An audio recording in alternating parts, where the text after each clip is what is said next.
Bonjour à tous, c'est Kylian, on se retrouve aujourd'hui pour les 3 news de la semaine au programme de l'athlétisme, du tennis et du patinage. En athlétisme, une compétition de saut à la perche a eu lieu, dit Ultimate Golden Clash.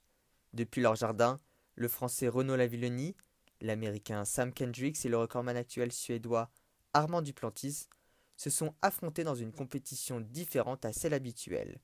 Pour rappel, la dernière fois qu'ils s'étaient affrontés, c'était le 23 février dernier, lors du All-Star Perche 2020 à Clermont-Ferrand.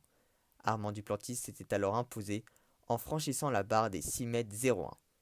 Dimanche dernier, pendant deux périodes de 15 minutes, coupées par une mi-temps de 5 minutes, les trois perchistes devaient franchir un maximum de fois la barre des 5 mètres.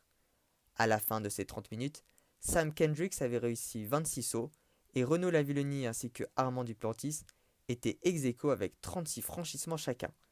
Ils ont alors dû faire le choix de rester à égalité ou de se départager en réalisant le maximum de sauts en 3 minutes.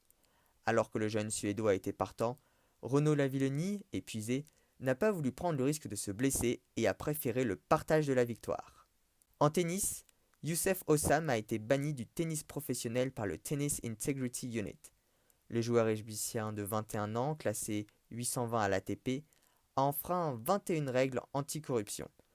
Le communiqué indique qu'il est accusé d'être impliqué entre 2015 et 2019 dans 8 cas de matchs arrangés, 6 cas de paris truqués, 3 cas de non-dénonciation pour tentative de corruption, 2 cas de demande de limitation d'effort à l'adversaire et 2 cas de refus de coopération avec une enquête du TIU.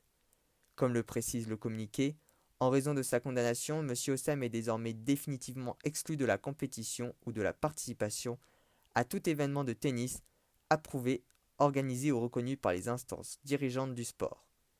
Il rejoint ainsi son frère sur la liste noire, qui avait lui aussi été banni pour corruption en juillet 2018. En patinage, le nouveau logo de la Fédération française des sports de glace a été dévoilé. Il a été créé par Comme un poisson dans l'eau production. Dans un communiqué, la fédération donne les explications et les significations de ce nouveau logo. Le coq, symbole de la France, est tourné vers l'avenir. Il est fier et raffiné et incarne les valeurs des sports de glace, la performance, la vitesse, la précision et l'élégance.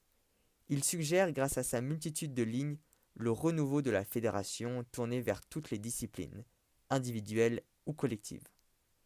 Le nouveau logo est une des manières de donner une nouvelle image à la fédération qui est en pleine transformation suite aux nombreuses affaires du début d'année, comme l'a rappelé la présidente de la fédération Nathalie Péchala dans une interview pour France TV Sport. Le dossier numéro 1, c'est celui de l'intégrité et des violences sexuelles. C'est sur cette news que l'on se quitte, n'hésitez pas à liker et partager la vidéo si elle vous a plu, ainsi qu'à réagir dans les commentaires. Pour ma part, je vous donne rendez-vous dimanche prochain pour les 3 nouvelles news de la semaine.